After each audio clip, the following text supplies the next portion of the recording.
ស្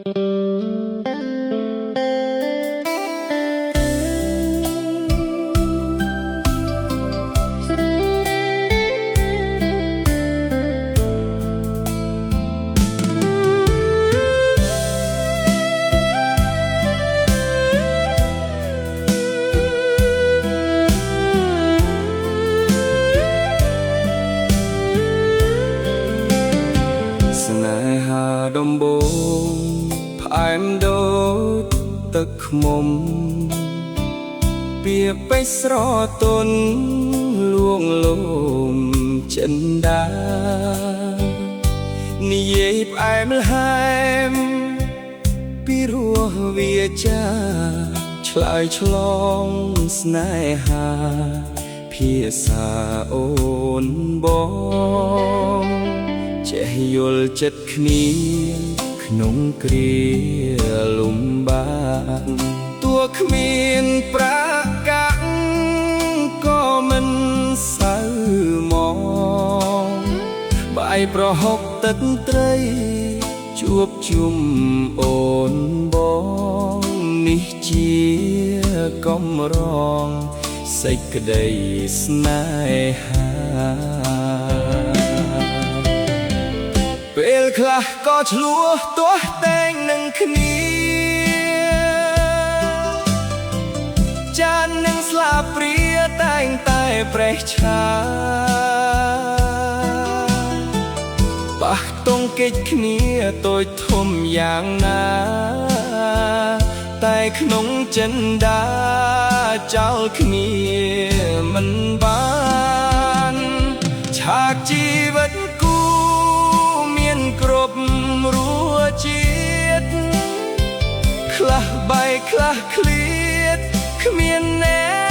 កចង់បានចង់ឃើញតែល្អរីករាយគ្រប់ប្រាណគ្មានអ្នកចង់បានស្នេហាប្រត់ប្រាស់ខ្លះព្រមលិខិតបានចាទុកមកឲ្យបានមកជួបរយៈពេលខ្លីជួបហើយក៏បែកចាកចេញរូបថ្មីទៅតាមវិន័យទេវតាបានចា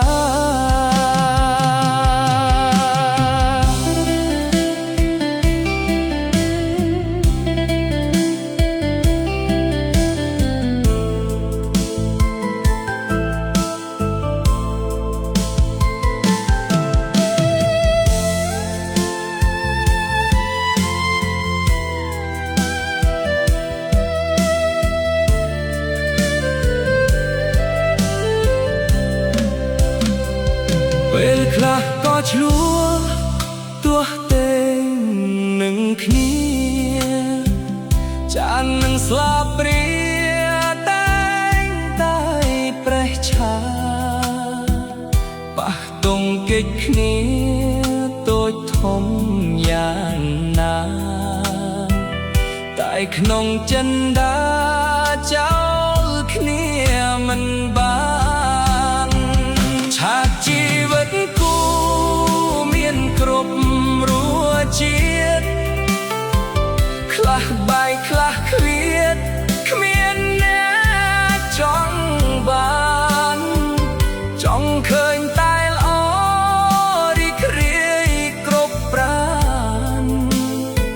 គ្មានអ្នកចង់បានស្នេហាប្រត់ប្រាស់ខ្លះព្រមលិខិតបានចាទុកមកឲ្យបានមកជួបរយៈពេលខ្លីជួបហើយក៏បែកចាកចេញរកថ្មីទៅតាមវិន័យ